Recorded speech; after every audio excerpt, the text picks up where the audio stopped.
Good day, Cebu. Tito Miming here. I'm vlogging for Queen City, Cebu. And today we're bringing you a new place amidst this pandemic. The Cascades Nature Park has actually just opened yesterday.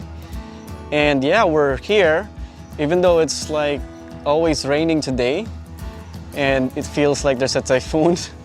We're actually here to bring you what's behind those like magnificent doors that you can't actually enter if you haven't booked online.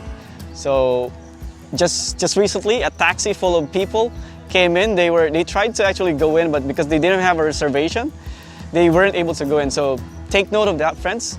Make sure you have a reservation before you come here, because this is like 35 to 40 kilometers from Cebu City. So make sure you make your reservations before coming over. Okay, so let's go right in.